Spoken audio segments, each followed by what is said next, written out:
330º dia. Ezequiel 31. O Egito, uma árvore de cedro. No ano 11º do nosso cativeiro, no dia 1º do 3º mês, o Senhor falou comigo. Ele disse: Homem mortal, diga o seguinte ao rei do Egito e a todo o seu povo: como você é poderoso! Com que posso compará-lo? Você é como um cedro no Líbano, com galhos lindos, cheios de folhas, uma árvore tão alta que chega até as nuvens. Havia água para fazê-lo crescer e rios debaixo da terra para alimentá-lo. Regaram o lugar onde a árvore estava crescendo e fizeram com que ribeirões regassem todas as árvores da floresta. Por ter sido bem regado, o cedro cresceu mais do que as outras árvores, e os seus galhos ficaram grossos e compridos. Aves de todo tipo faziam ninhos nos seus galhos.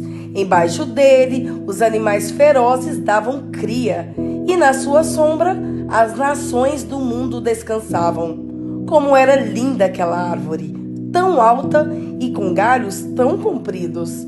As suas raízes chegavam até as correntezas profundas. Nenhum cedro no jardim de Deus podia comparar-se com ela. Nenhum cipestre teve galhos assim, e nenhuma figueira brava teve ramos iguais aos dela.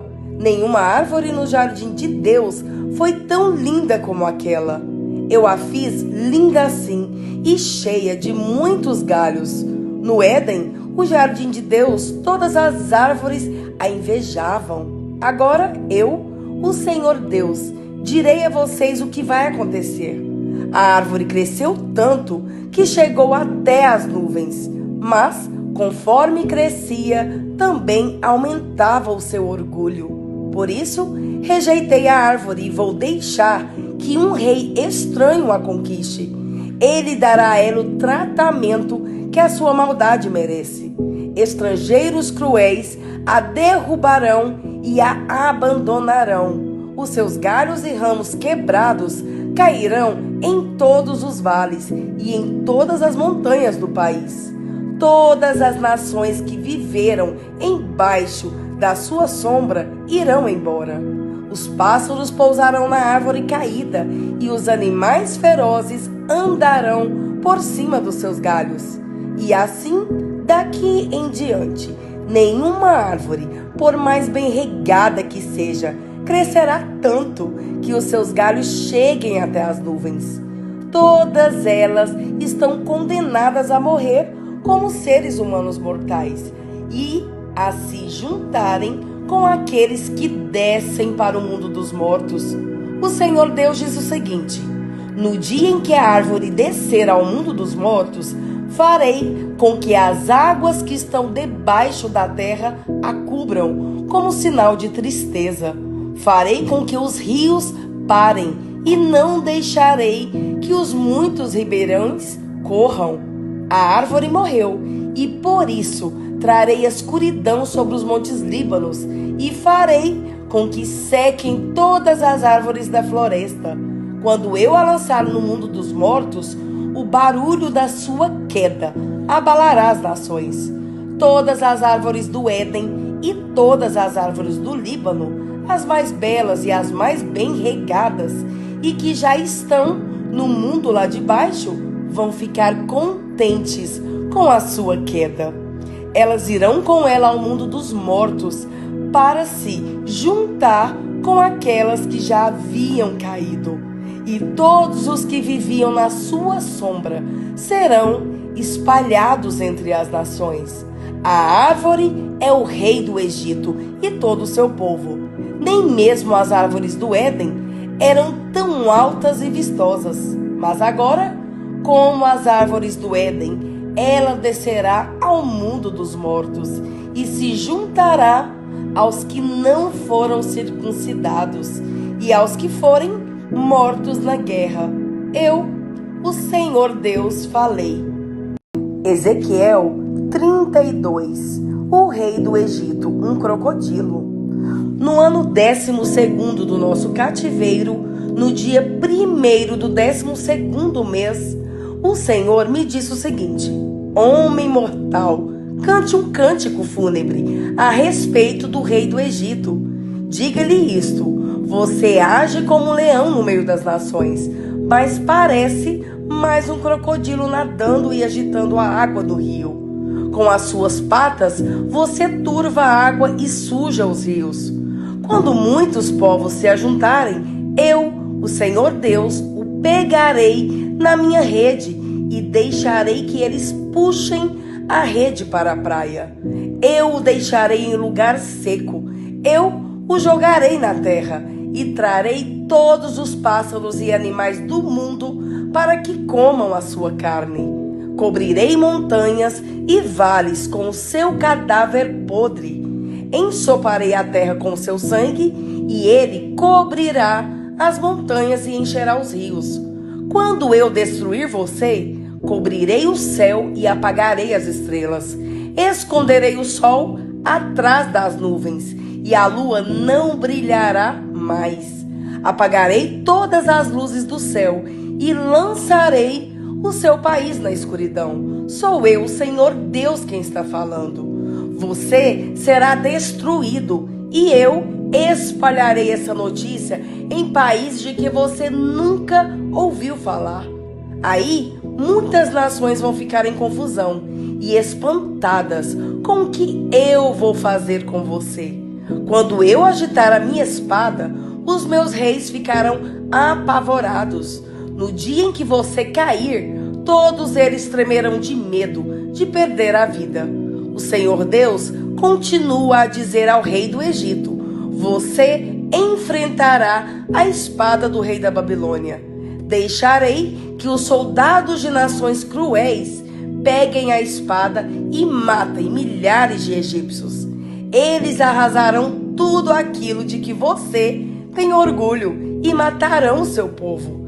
Destruirei o seu gado em todos os bebedouros e não haverá mais gente nem gado para sujar a água.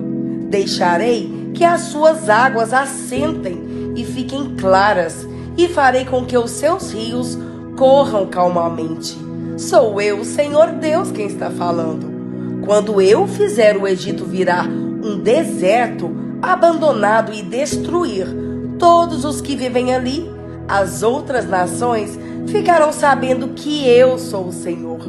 Este é o cântico fúnebre que as mulheres das outras nações vão cantar para chorar pelo Egito e por todo o seu povo. Eu, o Senhor Deus, falei. O Egito desce ao mundo dos mortos. No ano 12º do nosso cativeiro, no dia 15 do 1º mês, o Senhor me disse o seguinte: homem mortal, chore pela multidão de gente do Egito. Faça com que eles desçam ao mundo dos mortos junto com outras nações poderosas. Diga o seguinte: será que vocês são mais bonitos do que os outros? Pois vocês vão descer e se deitar nas sepulturas dos maus. Os egípcios cairão junto com aqueles que são mortos em batalha. Uma espada está preparada para matar toda a gente do Egito. Os heróis mais valentes e os que lutaram pelo Egito recebem os egípcios quando estes entram no mundo dos mortos. Eles gritam: esses que não foram circuncidados morreram na batalha, desceram até aqui e aqui estão deitados. A Síria está ali e em volta dela estão os túmulos dos seus soldados. Eles foram mortos em combate e os túmulos deles estão nas profundezas do mundo dos mortos. Todos os seus soldados caíram em combate e os túmulos deles estão em volta do túmulo da Síria. Mas antes eles haviam feito tremer de medo os que estão vivos. O país de Elão está ali e em volta estão os túmulos dos seus soldados. Todos eles foram mortos em combate e, sem terem sido circuncidados, desceram ao mundo dos mortos.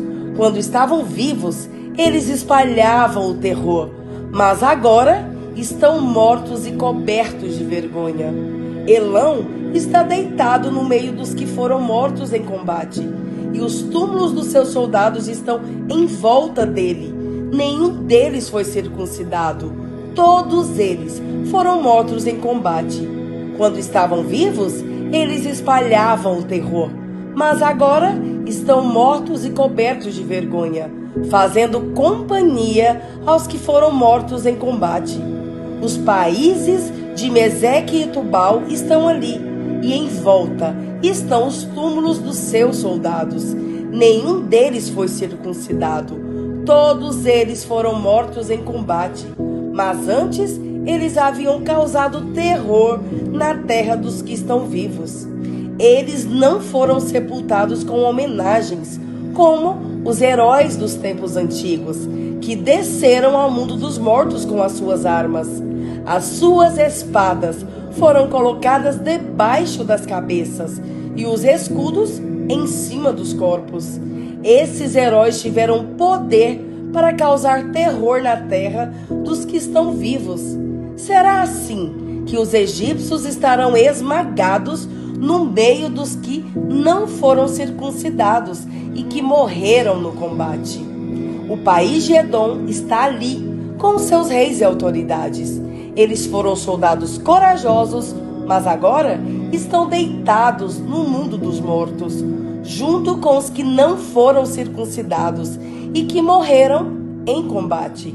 Todos os príncipes do norte e os moradores de Sidom estão no mundo dos mortos. Eles morreram sem terem sido circuncidados. O seu poder espalhava o terror, mas agora eles descem sem honra junto com os que foram mortos em combate e que estão deitados ali. Eles tomam parte na desgraça daqueles que descem ao mundo dos mortos. O rei do Egito os verá e ficará consolado com a morte de todo o seu exército destruído em combate, diz o Senhor Deus.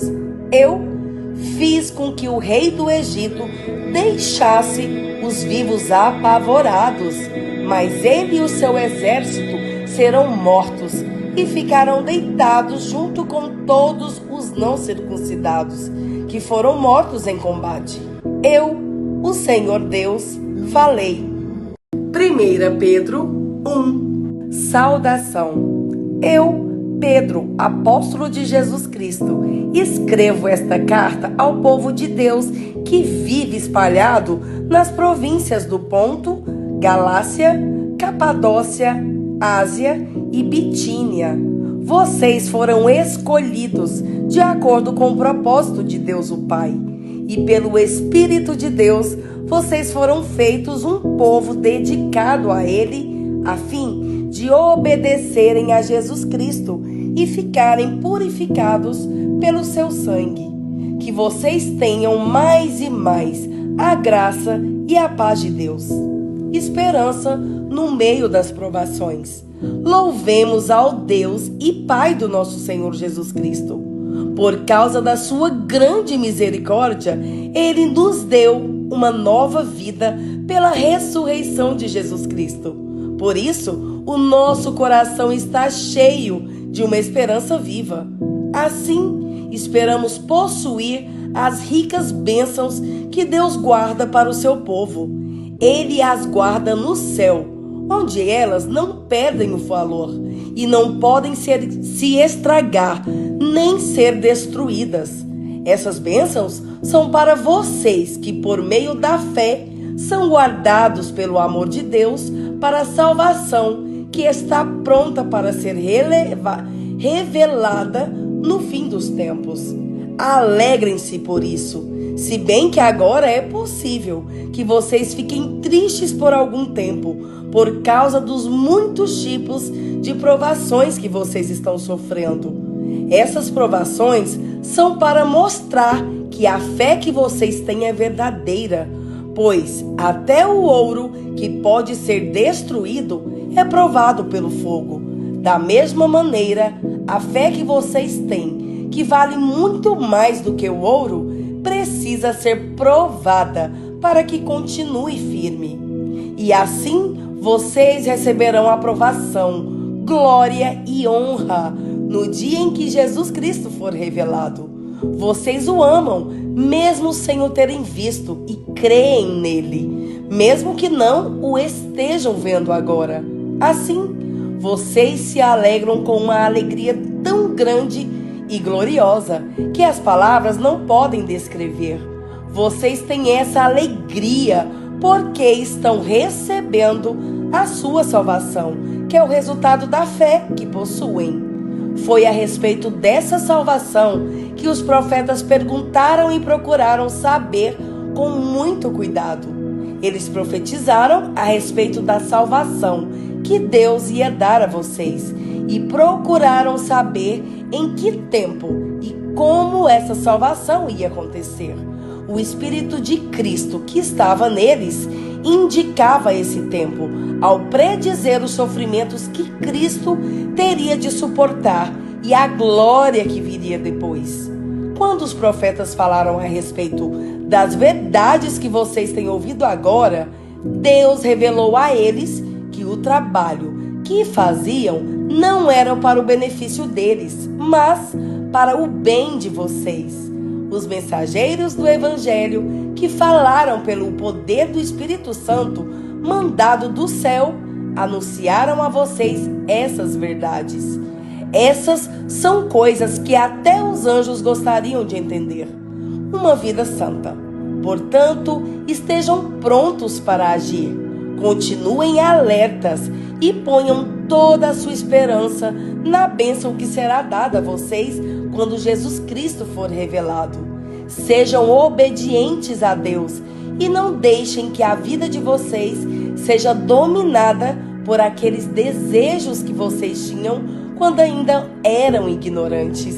Pelo contrário, sejam santos em tudo o que fizerem, assim como Deus que os chamou é santo. Porque as Escrituras Sagradas dizem: sejam santos porque eu sou santo. Quando oram a Deus, vocês o chamam de Pai. Ele que julga com igualdade as pessoas, de acordo com o que cada uma tem feito. Portanto, durante o resto da vida de vocês aqui na terra, tenham respeito a Ele, pois vocês sabem o preço que foi pago para livrá-los da vida inútil que herdaram dos seus antepassados. Esse preço não foi uma coisa que perde o seu valor, como o ouro ou a prata. Vocês foram libertados pelo precioso sangue de Cristo, que era como um cordeiro sem defeito nem mancha. Ele foi escolhido por Deus antes da criação do mundo e foi revelado nesses últimos tempos, em benefício de vocês. Por meio dele, vocês creem em Deus, que o ressuscitou e lhe deu glória. Assim, a fé e a esperança que vocês têm estão firmadas em Deus. Agora que vocês já se purificaram pela obediência à verdade, e agora que já têm um amor sincero pelos irmãos na fé, amem uns aos outros com todas as forças e com um coração puro, pois vocês, pela viva e eterna palavra de Deus, nasceram de novo como filhos de um Pai que é imortal e não de pais mortais. Como dizem as Escrituras Sagradas, todos os seres humanos são como a erva do campo, e a grandeza deles é como a flor da erva.